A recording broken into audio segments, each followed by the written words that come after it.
As the prophet Isaiah said, "Unetaticha or lagoyim, liot yeshuati ad ktseh haaretz." I have made you a light unto the nations, bringing salvation to the ends of the earth.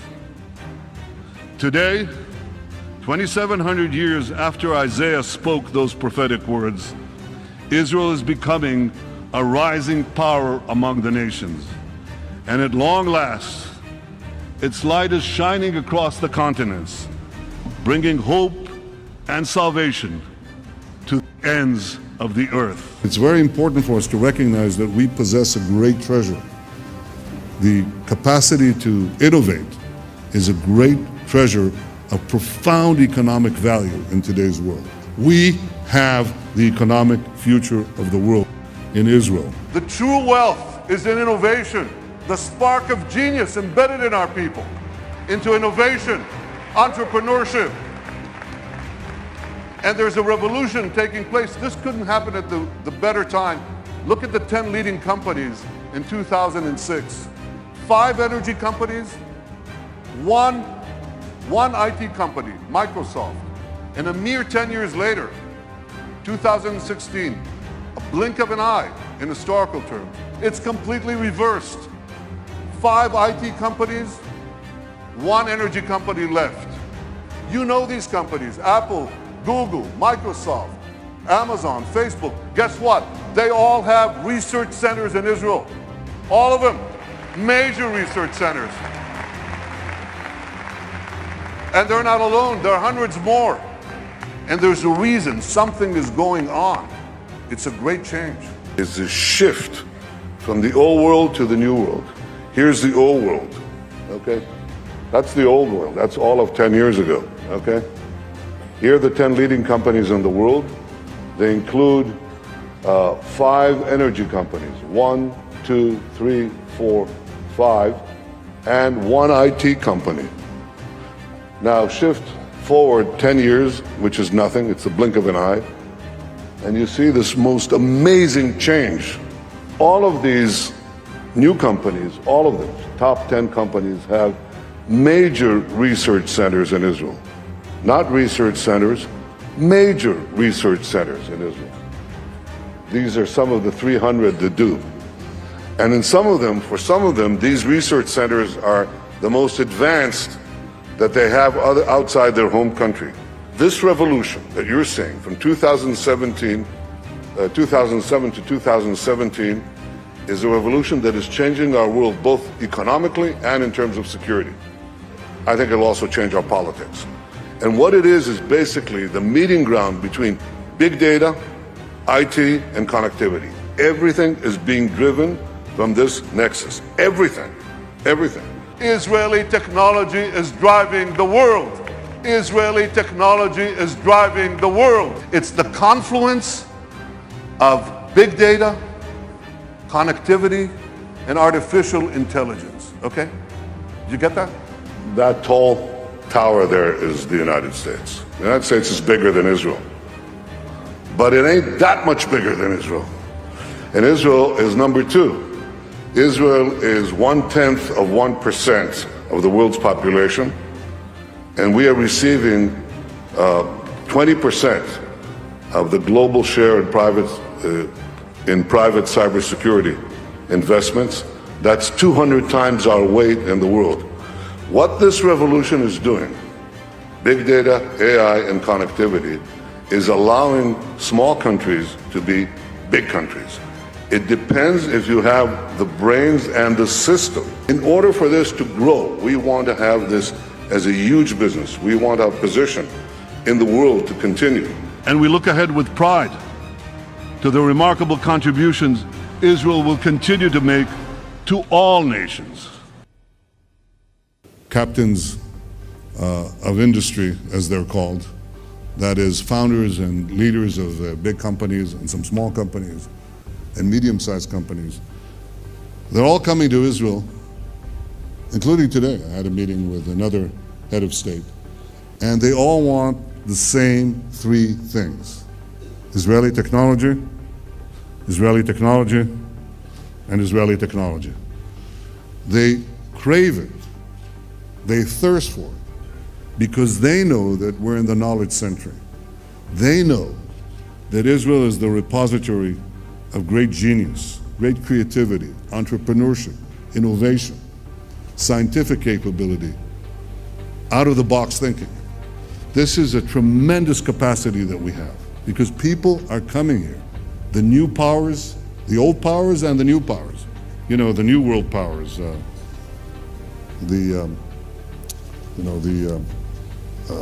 superpowers, Google, Yahoo. You're not laughing. It's not a laughing matter, it's true. They all want to participate in this. They all understand that the world economy is being propelled forward by the internet. The internet requires cyber protection. You have to protect your bank accounts, your privacy, your communications, the power lines, the power grids, traffic lights, train schedules. All of that is run today in the digital world, and all of that requires protection, and we happen to have a capacity to protect it. So for this and for many, many other reasons, Israel is being sought after. Any country can be attacked today with cyber attacks, and every country needs the combination of a national cyber defense effort and a robust cybersecurity industry. And I think Israel has that, and has that in ways that are, in many ways, unmatched. You have bank accounts? You should. Okay. Well, you don't want anyone hacking into them, right? Or into your cars, or into the planes you ride. You need cyber security. Everybody needs cyber. Israel has become a world leader in cyber security. Look at how much they invest in the hundreds of Israeli startup companies, tremendous companies. Big data, connectivity, artificial intelligence. Let's go back to cyber. That's the first industry because everybody else needs it. And here's what's happening to the Israeli cyber industry. Is growing, obviously, in sales. It's growing in terms of market share. In 2014, we were 10% of the market share of the global private investment in cybersecurity. By 2017, it's doubled. That's a very quick doubling. And it is now second to the United States. That tall tower there is the United States. The United States is bigger than Israel. But it ain't that much bigger than Israel. And Israel is number 2. What percentage do we get of the world global investment in cybersecurity, in private investment in cybersecurity? We're 1/10 of 1% of the world's population, and we get a whopping 20% of global private investment in cyber. We're punching 200 times above our weight.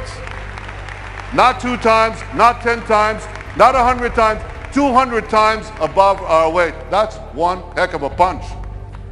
Very strong. That is, people from around the world come to Israel, and Israel is going everywhere around the world. There is such a thing that I call today cyber diplomacy.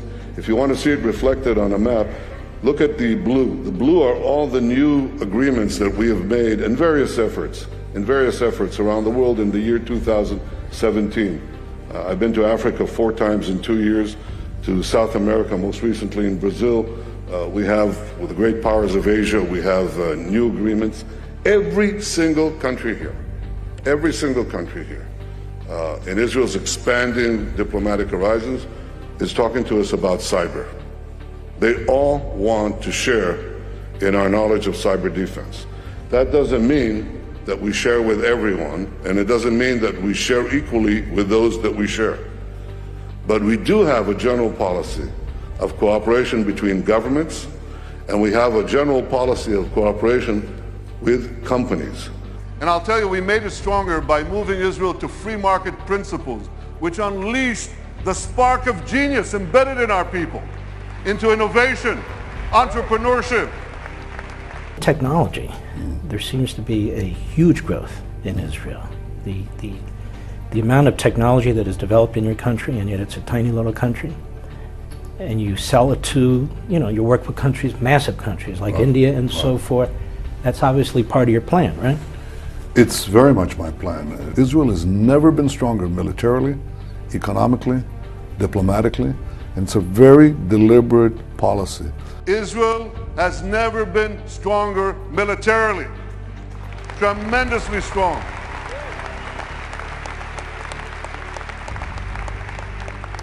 That's an F-35 fighter plane, the most advanced in the world.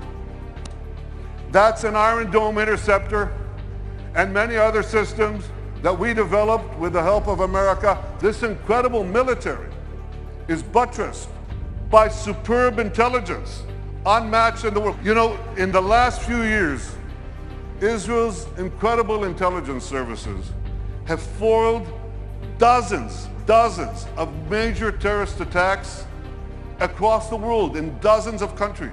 That plane, a plane like that, could have been blown out of the sky if it weren't for Israeli intelligence. A plane heading from Australia to the Persian Gulf. You're boarding planes when you leave this place.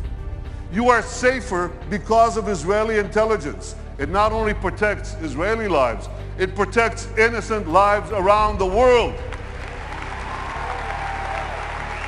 The good news doesn't stop merely with Israel's strong military. It continues with Israel's strong economy. It's a tremendously strong economy. So when you take the security interest and intelligence that countries have to protect themselves against terrorism, and that's pretty much all countries, and you take the needs for technological innovation that is driving the world right now, both of them are present in Israel, and so everybody wants them. And that gives me the third thing, which is this massive flourishing of Israel's diplomatic relations with just about every country in the world. Not all. We're not big on North Korea, not too big on Iran, but just about everyone else. And so this is the triangle. It's economic power, security power, gives you diplomatic power. That will take a few years to translate itself into the votes of this archaic body called the General Assembly of the United Nations. Because we have this tremendous capacity for security and intelligence, and because we have this tremendous capacity for civilian technology, for making the lives of people richer, safer, more productive, many countries are coming to Israel because they want to share with us these benefits. And that creates the third great change, which is a flourishing of Israel's diplomatic relations around the world. We are coloring the world blue. All these countries are coming to us. India, China, Mongolia, Kazakhstan, all of them. Azerbaijan, Muslim countries. So we're coloring the world blue. And you know what? The numbers, you remember people talked about Israel's isolation? Remember that? Israel's isolation? Pretty soon, the countries that don't have relations with us, they're going to be isolated.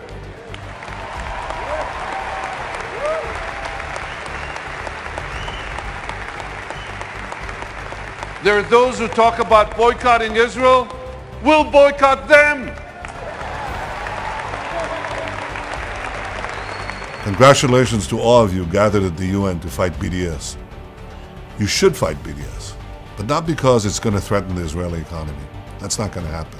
Sometimes I wish the BDS movement would succeed, so I can take a break from meeting all these world leaders who are coming to Israel every single day.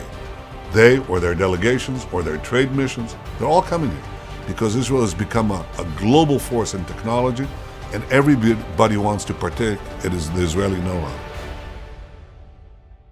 And that is something that is bigger than all these boycotters could possibly address.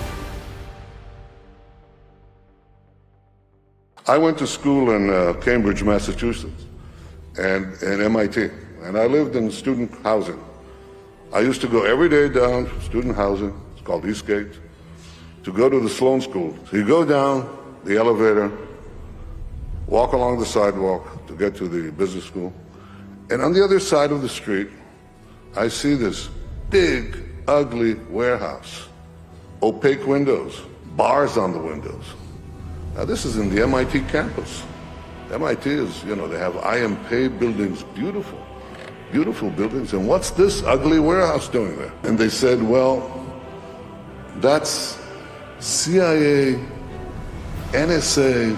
That's the first time I heard NSA, the words. And of course what it was a government intelligence investment smack in the center of academia, which produced Route 128, which produced Route 495, and the same thing happened in Stanford, exactly the same thing, and produced the Valley. So my idea is, why don't we do that here? I decided several years ago to turn Israel into one of the 5 cyber powers of the world, and that required allowing this combination of military intelligence, academia, and industry to converge in one place. Our NSA, which is called Unit A200, it's pretty big. How big do you think it is? Well, I'll give you a hint. America, the United States, is about 42 times the size of Israel in terms of population. So how much bigger do you think the American NSA is relative to the Israeli NSA? It's not even 10 times bigger. You know the 5 eyes? Israel is the 6th eye? No, Israel is the 2nd eye. Israel is the 2nd eye. So we have a tremendous sunk investment, whether we like it or not. To survive, you know, Israel is not that big a country, but it has to have a very big defense capability. So to survive, we need a very big head. Very big head. And this head, we invest in. We take our brightest people and put them in. We look at the entire population. We go into the high schools. We're going to go into kindergartens very soon. So we need the smartest people. We put them in this. They run on the information networks, and then it develops into a business, enterprises, if we allow the graduates of our military units and our intelligence units to create companies and allow the graduates of our security services to merge into companies with local partners and foreign partners. Israel had technology. It had technology because the military, especially military intelligence, produced a lot of capabilities. These incredibly gifted young men and women who come out of the army or the Mossad. They want to start their startups. Now here's how the dots connect.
Nations, democracies don't go to war easily, and they usually debate and argue before they do. Sometimes they have to be bombed into going to war. There is no question whatsoever that Saddam is seeking and is working and is advancing towards the development of nuclear weapons. No question whatsoever. If you take out Saddam's regime, I guarantee you that it will have enormous positive reverberations on the region. Benjamin Netanyahu has publicly said the September 11th attacks have been good for Israel. Netanyahu said, quote, "We're benefiting from one thing, and that is the attack on the Twin Towers and Pentagon and the American struggle in Iraq." Thank you, America. Thank you, successive American presidents. Thank you, Congress, Republicans and Democrats alike. Thank you, AIPAC, for helping bring this about. You're terrific.